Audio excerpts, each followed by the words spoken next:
sinasang-ayunan awitin ngayon. Sila'y nanggaling pa sa bayan ng Bulacan ng kanyang pagkamakata ating masilayan. Sa kabilang grupo naman ay awit noon ang boto. Nagkisig ng Makata si A.M. ang namumuno. Sila'y nanggaling pa sa probinsya ng Iloilo. Bigyan natin ng palakpakan parehas na grupo. Sa aking magandang panimula, huwag kang magagalit, sapagkat wala ka laban sa akin para mapili. Tunay na magandang kanta ngayon, di gaya noon, dahil na rin mas madaling bumirit ng kanta ngayon. Kayong lahat na kalaban ko, huwag na kayong babana, sapagkat para kayong taong walang alam sa mundo. Totoong maganda ang musika ngayon na inangat. Ang makabagong musika ay kinakanta ng may modo. Old school man, kung ito ay tagure sa ating ilan, ito itik naman sa mga mensaheng makabuluhan.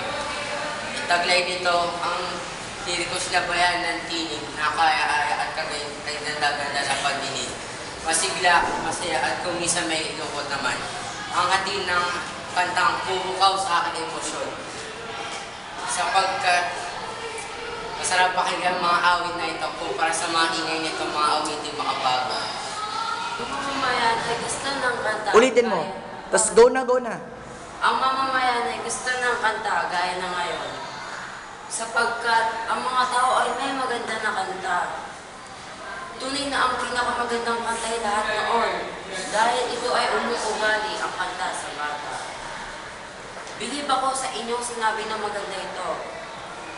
Upang mapakita na importante sa mga bagay. Ang mga mamamayan ay may kayang gawin na taglay.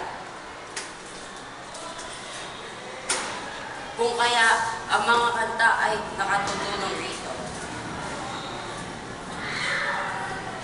Ang musika noon ay romantikang malakuliman. May magandang mensahe at malalim na kahulugan. Lumaman sa karamihan, ito ay masasabayan. Panahoy di dahilan para ito ay kalimutan.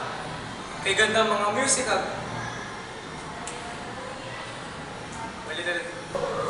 ang lumanay na awitin sa iba'y ginagamit rin. Silang nasa pag-ibig, ito ay paraan man din. Game na, pwede na Sa dalawang grupo ay atin ang napainggan.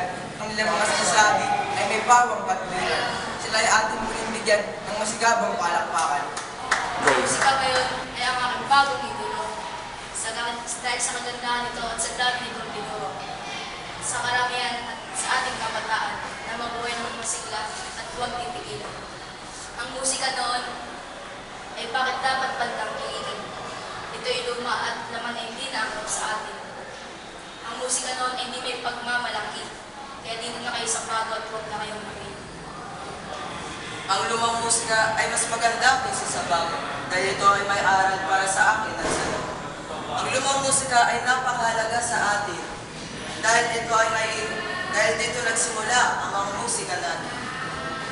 Ang lumang musika ay angkop sa kabataan, kasi sabi ko nga, ito ay parang paaralan.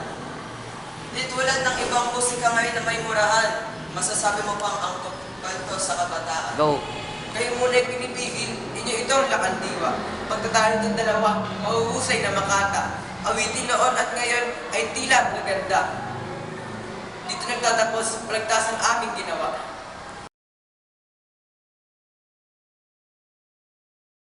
Sakay sa bawal ito.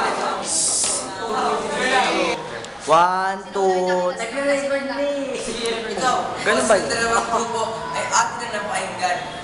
Ulit Ang nga. ganda ng mga wikang gamit sa mga kanta noon. Kantang punong-puno ng iba't ibang emosyon.